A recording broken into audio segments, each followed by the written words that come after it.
नमोस्तु आचार्य श्री। पद्मा मेहता पुणे से इन्होंने अपनी शंका भेजी है। सम्यक प्रवृत्ति में कर्म के उदय से सम्यक्त गुण का समूल घटती नहीं होती है, परंतु चल दोष, मल दोष, अगाढ़ दोष का क्या अर्थ लिया जाए, स्पष्टीकरण कीजिए। सम्यक प्रगति के उदय से जीव में चलमल अगाड़ नाम के जो हैं दोष प्रकट होते हैं।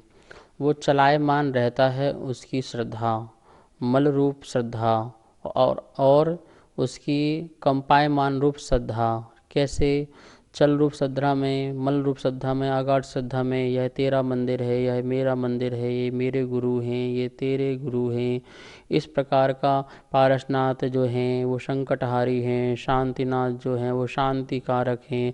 अपने ही देवशास्त्र गुरुओं में वह चलायमान जो रहता है उसके लिए, और सम्यक दर्शनादि में जो है वो विचिकित्सा में ग्लानि कभी आ जाना, इस प्रकार से अपराहना हो जाना, आवासलपन आ जाना, अतिचाल लग जाना, और ये मूढ़ दृष्टि और अपन अमूढ़ दृष्टि जो है इसमें भी क्या बोलते हैं, किसी कभी कभी दोष लग जाना, आपने शंका, कांक्षा, विचिकित्सा, अन्न दृष्टि प्रशंसा, अन्न दृष्टि संस्था, इस प्रकार से मल दोष हो जाते हैं। और ये जो दोष हैं ये सम्यक प्रगति के उदय के कारण होते हैं, लेकिन फिर भी उसका कर्म क्षय का कारण बनता है, अर्थात कर्मों की शक्ति को घटाने में कारण बनती है। यह सम्यक प्रगति भी उदय में चलती रहे तब भी इसका मोक्ष मार्ग आगे बढ़ता रहता है। नमोस्तु आचार्य श्री। हुकुमचंद जी सहा महाराष्ट्र से इन्होंने अपनी जिज्ञासा भेजी है। तेजस शरीर में शुभ लक्षणों का उदाहरण क्या होगा, कृपया स्पष्ट करें। तेजस शरीर जिसके कारण शरीर में कांति होती है, और किसी के शरीर में इतनी बढ़िया कांति होती है कि हमारा मन टिक जाता है, रुक जाता है, दृष्टि आपलक हो जाती है, वह तेजस शरीर की ही एक विशेषता है। जैसे तीर्थंकर बालक का इतना सुंदर तेजस शरीर होता है जिसके कारण सौधर में इंद्र सहस्रों नेत्र बना करके उसे वो आपलक रूप से निहारता रहता है। यह तेजस शरीर की कांति ही होती है जिसके कारण वह चमकता है, दमकता है, और उसमें कांति प्रभा की किरणें जैसी निकलती हैं। इस प्रकार का वह तेजस शरीर होता है। आभा मंडल जो होता है बहुत सुंदर होता है। तो इस प्रकार से अपन आप आसपास रहने वाले लोगों में भी देख सकते हैं कि आपका किसी से आकर्षण, देखने की उसकी इच्छा, बैठने की, बोलने की उससे इच्छा, ये सब तेजस शरीर की विशेषता होती है। और तीर्थंकरों में महापुरुषों के तेजस शरीर बोलते हैं कि करोड़ों जो शूर हैं जिसके सामने फीके पड़ जाते हैं, ऐसा उनका शरीर दमकता है, चमकता है। यह सब तेजस शरीर की ही विशेषता है। नमोस्तु आचार्य श्री। जेडी शाह गुजरात से इन्होंने अपनी शंका भेजी है। नियोग किसे कहते हैं, कृपया अर्थ समझाएं। जिसके निमित्त से जहाँ जैसा काम होना है उसे नियोग कहते हैं। जैसे कर्म के उदय से जो कार्य हो जाए वो नियोग कहलाता है। जैसे कर्म के ज्ञानावरणी कर्म के उदय से ज्ञान प्रकट न हो तो वो नियोग कहलाता है। इसी प्रकार से जिस समय जो काम होना है और वह काम उस समय हो जाए तो वो एक दूसरे का निमित्त संबंधी नियोग कहलाता है। तो इस प्रकार से यही नियोग का अर्थ मानना। नमोस्तु आचार्य श्री। माणिक चंद जी महाराष्ट्र से इन्होंने अपनी शंका भेजी है। स्पर्धक और निषेक में क्या अंतर है। परमाणुओं के समूह को वर्ग कहते हैं, वर्ग के समूह को वर्गणा कहते हैं, और वर्गणा के समूह को स्पर्धक कहते हैं। यही स्पर्धक जो हैं कर्म कहलाते हैं। ठीक है। और निषेक वह है जो एक समय में कर्म का उदय आते हैं, उनको निषेक कहते हैं। कि एक समय में जितने कर्म उदय में आ रहे हैं उनकी जो संख्या है, जो प्रमाण है, वो निषेक कहलाती है। और बाकी जो है कर्म जो हैं, जो वर्गणा के समूह हैं, उनको स्पर्धक कहते हैं। नमोस्तु आचार्य श्री। नविता जैन कोटा राजस्थान से इन्होंने अपनी जिज्ञासा भेजी है।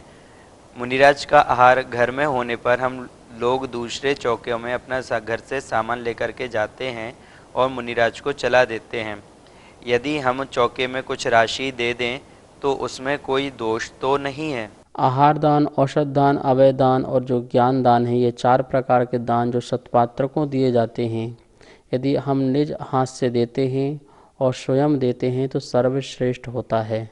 लेकिन यदि आप आहार दान की रसीद आदि कटवा देते हैं या वहाँ पर ऐसी व्यवस्था है कि मुनिराज कोई भी आए तो उस धन से मुनिराज का आहार होता रहे, तो इस प्रकार से यदि देते हैं तो दोष तो नहीं है, लेकिन निज हाथ से यदि अपन देते हैं तो उसका उत्तम फल की प्राप्ति होती है, क्योंकि आपकी विशुद्धि और भी उसमें लगती है।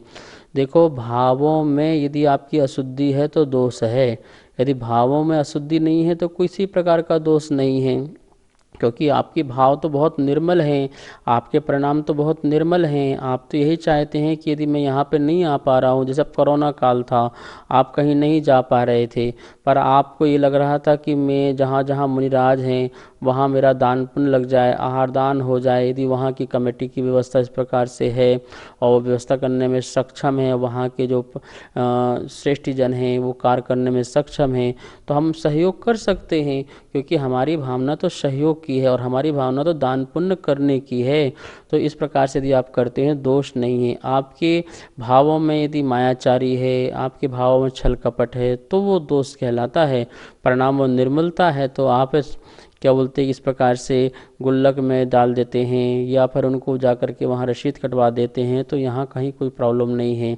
समस्या तब होगी जब लेने वाला जो है वो गलत कार्य करता है, उसको गलत उपयोग करता है, तो उसको पाप का बंध होगा, आपको नहीं होगा। आपने तो अपना जो भाव था वो अपने वो पूरा कर ही दिया है। फिर भी श्रेष्ठ और राजमार्ग तो यही है, आप स्वयं ही अपने निज हाथ से मुनि का आहार बनाएं और कराएं, दें उनको। चारों प्रकार के दान निज हाथ से देने में ही हमें फल की प्राप्ति अधिक होती है। अनुमोदना करने से और उस प्रकार से कृत करने से, कारित कराने से जिस प्रकार के परिणाम होते हैं वो भी हमारे लिए श्रेष्ठ ही हैं, उचित ही हैं। नमोस्तु आचार्य श्री।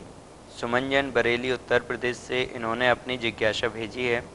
कह रहे हैं शक्ति और गुण में क्या अंतर है, कृपया स्पष्ट करें। शक्ति और गुण ये कोई दो भिन्न वस्तु नहीं हैं। गुण को ही शक्ति कहते हैं। जानने की शक्ति, देखने की शक्ति, सुख की शक्ति, वीर की शक्ति, ये सब शक्तियाँ ही तो हैं। आत्मा में अनंत शक्तियाँ हैं।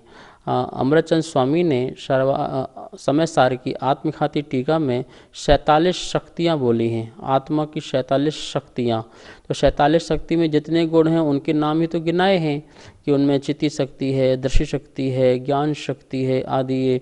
ये सब शक्तियाँ हैं आत्मा में, वो सब अनंत शक्तियाँ ही कहलाती हैं। गुण ही आत्मा की शक्ति कहलाती है। हाँ, गुण किसे कहते हैं? जो पर्याय से युक्त होता है उसे अपन गुण कहते हैं। जो पर्यायों का पिंड है, पर्यायों का समूह है, उसे अपन गुण कहते हैं। इस प्रकार से शक्ति और गुण दोनों अलग नहीं हैं, अभिन्न ही चीज़ है। ओम प्रकाश देवीदास करेबार परभणी महाराष्ट्र से इन्होंने अपनी शंका भेजी है। सम्मूर्छन जन्म वाले जीव के कौन सा गुण स्थान होता है, कृपया समाधान करें। 1 इंद्री से लेकर के 4 इंद्री तक के जो सम्मूर्छन जीव हैं उनका तो नियम से ही प्रथम गुण स्थान होता है। लेकिन पंचेंद्रिय सम्मूर्छन यदि कोई त्रियंच हैं, 5 इंद्रिय हैं और सम्मूर्छन से जन्म लिया है, जैसे स्वयंभ्रवण द्वीप और समुद्र में, वहाँ बोलते हैं असंख्य ऐसे जो सम्मूर्छन वाले जीव हैं जो पंचेंद्रिय त्रियंच हैं और वो जो है पंचम गुण स्थान को भी धारण कर सकते हैं। इस प्रकार से वह उनके 5 गुण स्थान भी हो सकते हैं। पर ध्यान रखना, जो संगी सम्मूर्छन जो जीव हैं त्रियंच में, उनकी बात अपन यहाँ पर कर रहे हैं, तो उनको पंचम गुण स्थान तक भी हो सकता है। जय जिनेन्द्र। यदि आप सभी की कोई भी जिज्ञासाएं आगम संबंधित हैं, जैन धर्म से संबंधित हैं, तो कृपया नीचे चल रहे नंबर पर आप व्हाट्सएप के माध्यम से हमारे पास भेज सकते हैं, जिसका समाधान आगम के अनुकूल आचार्य श्री के श्रीमुख से किया जाएगा। एवं तत्वार्थ सूत्र की पुस्तक जो आपने देखी है उसमें पुण्यार्जक बनने के लिए या इस कार्यक्रम के पुण्यार्जक बनने के लिए भी नीचे दिए गए नंबर पर आप संपर्क कर सकते हैं। यदि आपको पुस्तक प्राप्त करनी है तो उसके लिए भी आप व्हाट्सएप के माध्यम से हमसे संपर्क करके आप पुस्तक को यहाँ से प्राप्त कर सकते हैं। पुस्तक आपके पास कुरियर के माध्यम से भेज दी जाएगी।